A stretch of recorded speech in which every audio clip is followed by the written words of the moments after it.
Black myth Wukong complete story in just 5 minutes. So कहानी कुछ ऐसी है जहां वुकोंग ने जर्नी टू द वेस्ट की जर्नी खत्म की और उसे दी विक्टोरियस फाइटिंग बुद्धा का खिताब मिल जाता है।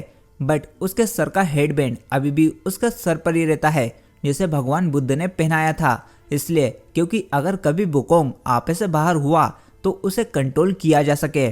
तो इस तरह वुकोंग आज़ाद होने के बाद भी आज़ाद नहीं रहता है। वहीं ऊपर बैठे देवता उसकी मैनकाइंड को भी मार रहे थे, जिससे वुकोंग अपनी मैनकाइंड को बचाने और शांति से और अपनी मर्जी से ज़िंदगी जीने के लिए वो अपने पहाड़ माउंट हुआगो पर लौट आता है।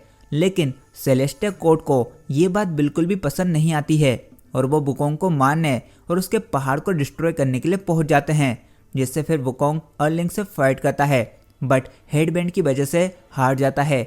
अब यहाँ पर अर्लिंग वुकोंग को मार तो नहीं सकता था क्योंकि वो अमर था, इसलिए वो उसे उसी स्टोन में कैद कर देता है जिस स्टोन में से उसने जन्म लिया था।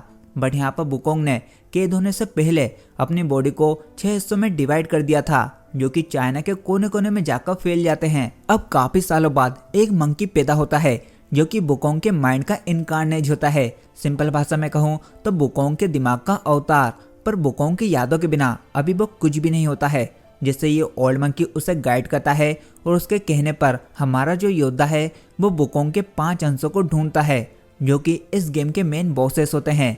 एंडिंग में वुकोंग जिस स्टोन में कैद रहता है उसके अंदर जाता है। अब यहाँ पर गेम में 2 एंडिंग दी गई है, गुड और बैड।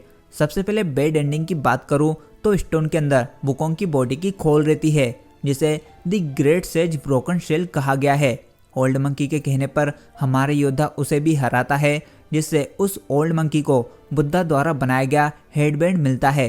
एंड हमें यहाँ पर पता चलता है कि ये ओल्ड मंकी सेलेस्टियल गॉड से मिला होता है और वो हेडबैंड हमारे योद्धा को भी पहना देता है, जिससे अब ये योद्धा भी सेलेस्टियल गॉड्स के कंट्रोल में रहेगा और उन्हें सर्व करेगा ऐसे वुकोंग बनकर, बिकॉज अब उसके अंदर वुकोंग की सारी पावर्स हैं। बट गुड एंडिंग की बात करूं जो कि रियल एंडिंग है, जिसमें लाफिंग बुद्धा और मिट्रे बुद्धा हमें अर्लिंग के छुपे हुए ठिकाने पर ले जाते हैं, जहां हमारे योद्धा का सामना अर्लिंग के साथ साथ 4 हेवनली किंग्स से होता है, जिसमें वो चारों हेवनली किंग्स को हरा उन्हें जान से मार देता है और अर्लिंग को भी मारने ही वाला होता है।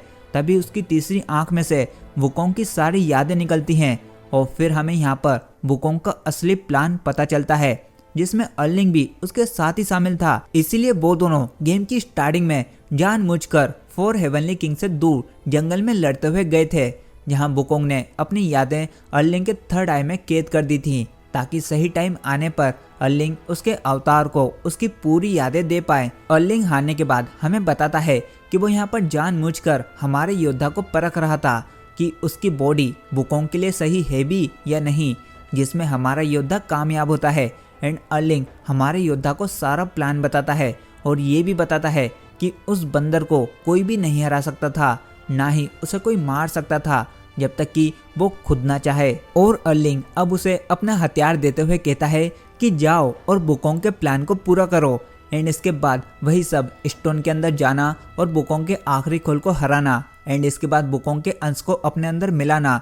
और अब इस बार उसके माइंड में वुकोंग की सारी मेमोरीज भी आ जाती हैं और इस तरह वुकोंग एक न्यू बॉडी में वापस जन्म लेता है, जहां वो इस हेडबैंड को पहचान लेता है और उसे इस बार नहीं पहनता है, जिससे अब वुकोंग बिल्कुल आज़ाद हो जाता है। साथ ही वो अपनी पावर को अब फुल पोटेंशियल में यूज़ कर सकता है, जिससे वो फिर से एक ट्रू मंकी किंग बनता है, क्योंकि उसे रोकने के लिए ना तो 4 हेवनली किंग्स बचे हैं और ना ही अब उसके सर पर बुद्धा का हेडबैंड है। और इस हेडबैंड को हटाने के लिए ही वुकोंग ने इतना बड़ा प्लान बनाया था।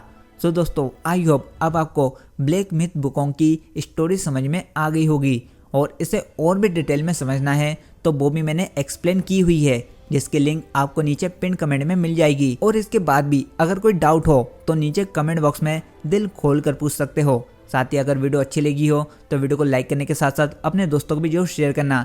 एंड चैनल पर नए हो तो चैनल को भी सब्सक्राइब कर बेल आइकन को ऑल पर कर लो। बाकी मैं मिलता हूँ आपसे जल्दी, तब तक के लिए goodbye and take care.